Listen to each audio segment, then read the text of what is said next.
Hi guys, I hope you all are doing very well. Welcome to the first video of the Canadian Express Entry series which I am going to start today. So if you have seen my last video, I discussed that I am in the process of filing my Express Entry for Canada, and I will be making a full series for you guys so that you can follow me step by step. And if any one of you is applying for Express Entry under CEC, that is Canadian Experience Class, I will be sharing informative videos with you, the video of the entire process, how it goes, how you have to file it, what documents will you require, and everything will be covered in this series which is starting today. So when I disclosed the news that I will be filing for Canadian Experience Class, I received a lot of comments stating that they want to know what Canadian Experience Class is. So I know that some of you are aware what it is, but even if you are aware, please watch this video till the end so that you get to know if you are eligible for Canadian Experience Class or not, as I am going to share with you what are the minimum requirements and what is the eligibility criteria. If you have all of these things, you don't want to wait, you can straight away go and apply for Canadian Experience Class, as I'll be sharing the entire process with you. So let's start with the minimum requirements and what CEC, that is Canadian Experience Class, is. First of all, as the name suggests, CEC, Canadian Experience Class, is one of the 3 express entry programs that Canada offers.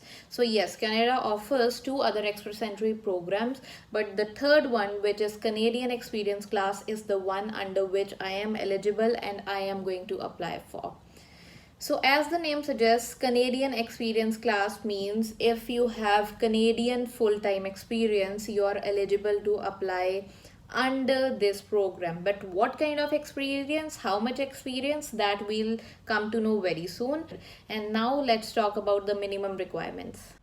So currently I am on Government of Canada's website, and on this website you can search for eligibility for a Canadian Experience Class, how you can apply for Canadian Experience Class. And when you search for it, you will get the first link for canada.ca, and if you go to the link, you will get to know the minimum requirements of Canadian Experience Class. So let's look at this together. I will also post the link in description, and you can straight away go to the link and check the minimum requirements yourself. So the minimum requirements that you must have, these are the must have requirements. If you do not meet the requirements, you won't be eligible for Canadian Experience Class.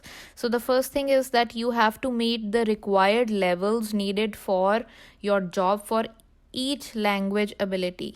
So basically this is about your IELTS or your CELPIP exam and what are the minimum requirements that you will definitely need.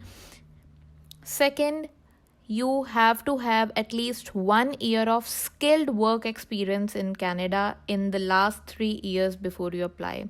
So in the last 3 years, you must have 1 year full-time experience of skilled work. So what skilled work is? Skilled work is that job category which comes under NOC 0AB.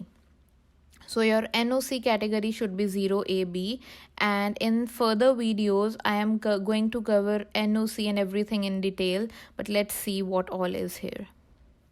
Then you have gained your work experience by working in Canada while under temporary resident status with authorization to work. So when you are completing your 1 year work experience, you should definitely be under temporary resident status, which means probably most of you would be under work permit.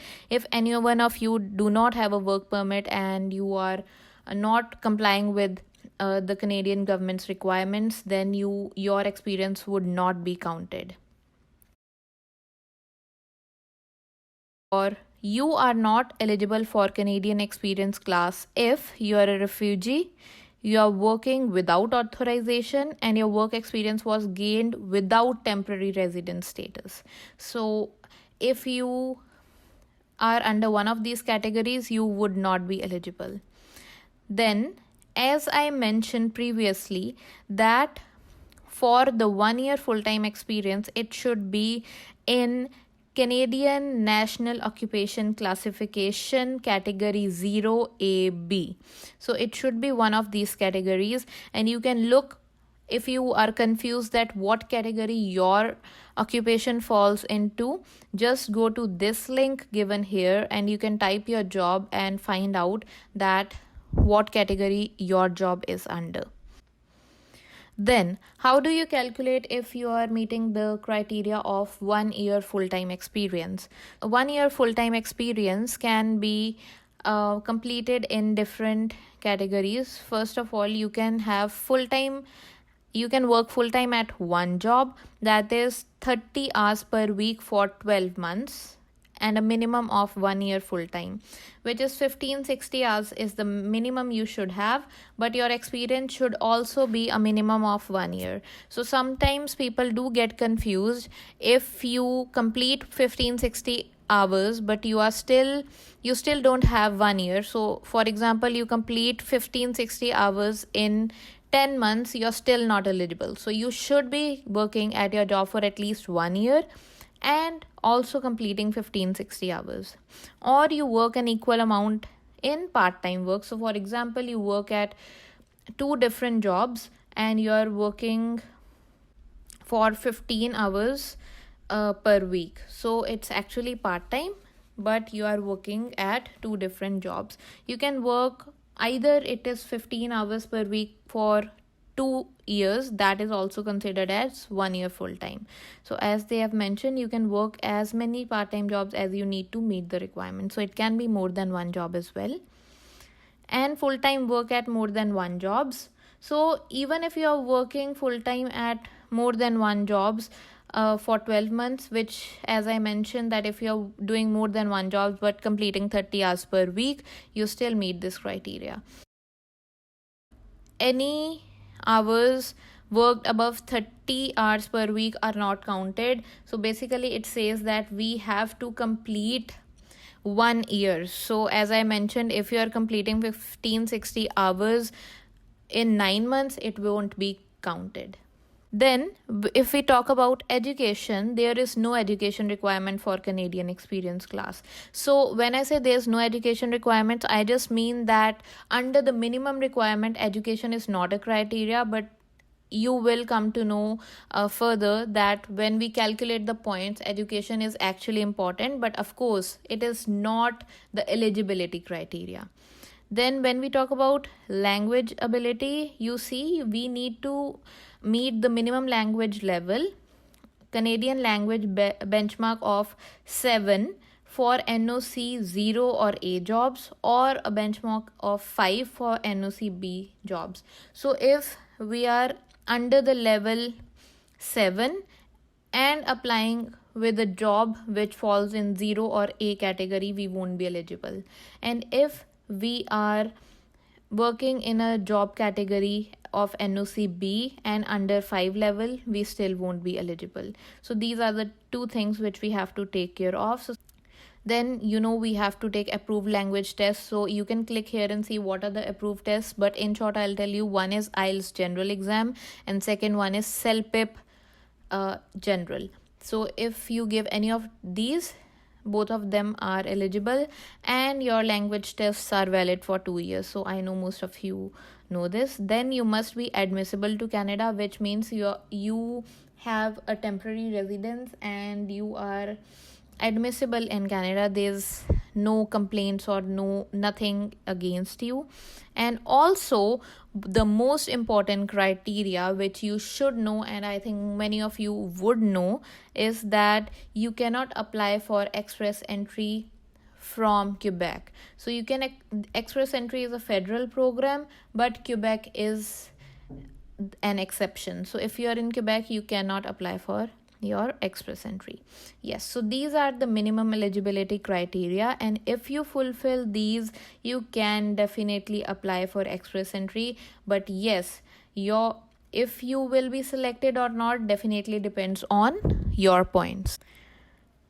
As I mentioned that points are also very important, let's show and share with you how you can calculate your points using the Government of Canada's website and a tool which they have for us, which is CRS calculator or comprehensive ranking system. So basically I will share this link as well with you in description, so you can go ahead and calculate your points and see if you have the points which are required. Every 2 weeks the Government of Canada holds a draw for Canadian Experience class, and you can see that what the draw is and how much is the score going right now. And if you think that you can go for it, definitely you can put your file in the pool and you will get an invitation to apply. So let's see how we can calculate the score. So we just have to fill up this form. We just have to calculate all these things, and once we do this, we can go ahead and see what our score is. So you can complete all these boxes and you will get to know what your score is. So now I'll click on calculate your score, and when I click on calculate your score, I will get my points here. So you will see that I get my points over here. So if you think that you can file for your ITA, you can do that. So guys, these were the minimum requirements, and I also showed you how you can calculate your own points. So go ahead, calculate your points. If you think that you are meeting the minimum requirements, check what points do you get, and I would definitely advise you to apply for an ITA. I am soon going to do that as well. So when I do file for an ITA, I am going to make another video and share it with you guys. As I am saying that if any one of you is in the process or is going to file for a Canadian Experience Class Express Entry soon, please do follow my videos, as I am going to share a lot of knowledgeable content in the coming future. So if you like today's video and you think that it was of any interest or any help to you guys, please like it and do comment as well. If you have any questions, I will try to respond to you as soon as possible. And stay tuned, please press the subscribe button so that you don't miss any of the coming videos, as they will be really important, and also I will be sharing a lot of content with you. So thank you so much for watching today's video, and I'm going to come back and share more content with you real soon. Bye guys.